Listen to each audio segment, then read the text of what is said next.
Assalamualaikum warahmatullahi wabarakatuh. Perkenalkan, kami dari kelompok 3 Sistem Pengendalian Manajemen. Di sini yang pertama saya akan membahas tentang harga transfer. Harga transfer merupakan mekanisme untuk mendistribusikan pendapatan. Dengan demikian, harga transfer harus dirancang sedemikian rupa sehingga dapat mencapai tujuan memberikan informasi yang relevan kepada masing-masing unit usaha untuk menentukan imbal balik yang optimum antara biaya dan pendapatan perusahaan.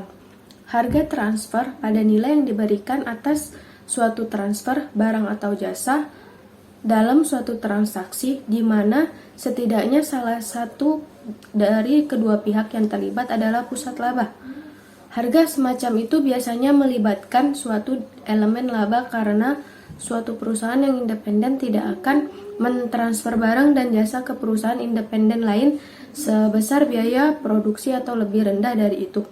Oleh karena itu, unsur mekanik untuk mengalokasikan biaya dalam sistem akuntansi biaya akan dikeluarkan karena biaya-biaya semacam ini tidak memasukkan elemen laba. Penentuan harga transfer. Yang pertama, prinsip dasar. Prinsip dasarnya adalah bahwa harga transfer serupa dengan harga yang akan digunakan seandainya produk tersebut dijual ke konsumen luar atau dibeli dari pemasok luar. Melaksanakan prinsip ini merupakan hal yang sulit karena adanya fakta bahwa terdapat banyak pertentangan dalam literatur mengenai bagaimana harga jual ke pihak luar yang ditentukan. Yang kedua, situasi ideal. Suatu harga transfer berdasarkan harga pasar akan menghasilkan keselarasan cita-cita jika kondisi-kondisi di bawah ini ada. Praktik kondisi-kondisi tersebut sangat jarang ada. Oleh karena itu, daftar tersebut tidak menetapkan kriteria-kriteria yang harus dipenuhi untuk memiliki harga transfer. Sebaiknya daftar tersebut menyarankan suatu cara untuk memandang suatu situasi guna melihat perubahan-perubahan apa yang sebaiknya dilakukan untuk memperbaiki operasi mekanisme harga transfer. Yang ketiga, hambatan-hambatan dalam mencari sumber daya. Seorang manajer pembelian bebas untuk mengambil keputusan mengenai perolehan sumber daya, demikian halnya manajer penjualan. Harga bebas untuk menjual produknya ke pasar yang paling menguntungkan. Selanjutnya D, yaitu harga transfer berdasarkan biaya. Jika harga kompetitif tidak tersedia, maka suatu harga transfer dapat ditentukan berdasarkan biaya ditambah laba. Meskipun harga transfer semacam ini sangat sulit dihitung dan hasilnya pun kurang memuaskan dibandingkan dengan harga transfer yang berbasis pasar. E, dasar biaya. Basis yang umum adalah biaya standar. Biaya aktual tidak boleh digunakan karena faktor inefisiensi di produksi akan terlewatkan bagi pusat laba pembelian. Jika biaya standar yang digunakan, maka dibutuhkan suatu insentif untuk menetapkan standar yang ketat dan meningkatkan standar tersebut. Biaya tetap dan lebah hulu. Penetapan harga transfer dapat menimbulkan permasalahan yang cukup serius dalam suatu perusahaan yang terintegrasi. Pusat laba yang pada akhirnya menjual produk kepada pihak luar negeri mungkin tidak menyadari adanya jumlah biaya tetap dan laba upstream yang terkandung di dalam harga pembelian internal. Penentuan harga jasa perusahaan. Pengendalian atas jumlah jasa. Manajer unit usaha mungkin diharuskan untuk menggunakan staf perusahaan yang tidak dapat dikendalikan efisien kinerjanya, seperti teknologi informasi, riset, dan pengembangannya. Tetapi, ia dapat mengendalikan jumlah jasa yang diterimanya dalam pilihan penggunaan jasa. Dalam beberapa kasus, pihak manajemen mungkin memutuskan bahwa unit-unit usaha dapat memilih apakah akan menggunakan unit servis sentral atau tidak. Unit-unit bisnis dapat memperoleh jasa tersebut dari pihak luar untuk mengembangkan kemampuan mereka atau memilih untuk tidak menggunakan jasa ini sama sekali. Kesederhanaan dari mekanisme harga. Harga yang dibebankan untuk servis perusahaan tidak akan mencapai tujuan kecuali metode dalam menghitungnya dapat dimengerti dan dipahami dengan cukup mudah oleh para manajer unit usaha. Administrasi harga transfer.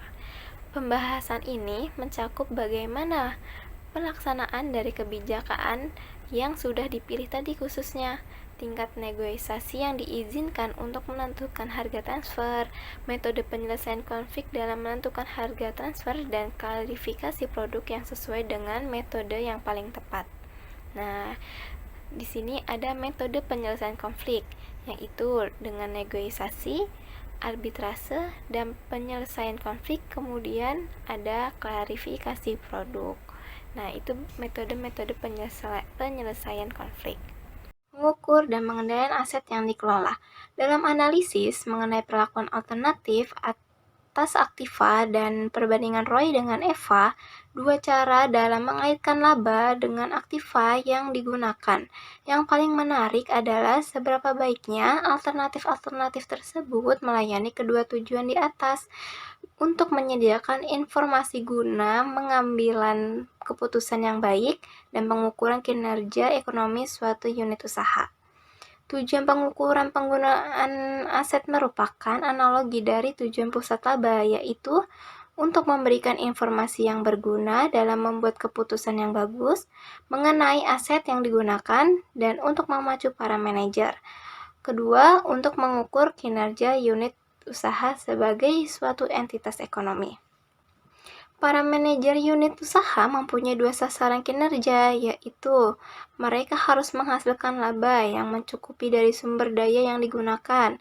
Kedua, mereka dapat menggunakan sumber daya tambahan hanya jika pengguna tersebut menghasilkan tingkat pengembalian yang memadai.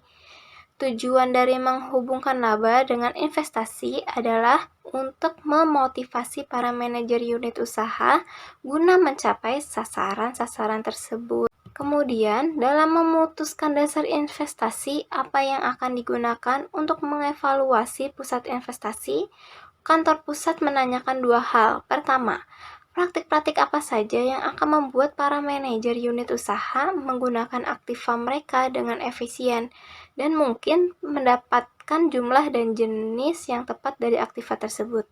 Mungkin ketika laba mereka berkaitan dengan aktiva yang digunakan, para manajer unit usaha akan mencoba untuk meningkatkan kinerja mereka. Kemudian ada EVA versus ROI. Hampir semua perusahaan yang mempunyai pusat investasi mengevaluasi unit-unit usahanya berdasarkan ROI dibandingkan yang menggunakan EVA. Ada tiga keuntungan dari ROI. Pertama, ROI merupakan pengukuran yang komprehensif di mana semua mempengaruhi laporan keuangan tercermin dari rasio ini. Kedua, dengan ROI mudah dihitung, mudah dipahami, dan sangat berarti dalam pengertian absolut.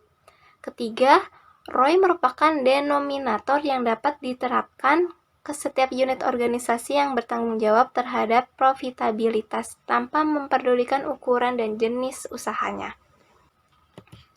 Namun ada 4 alasan nih yang membuat lebih unggul dari ROI, yaitu dengan EVA, seluruh unit usaha memiliki sasaran laba yang sama untuk perbandingan investasi.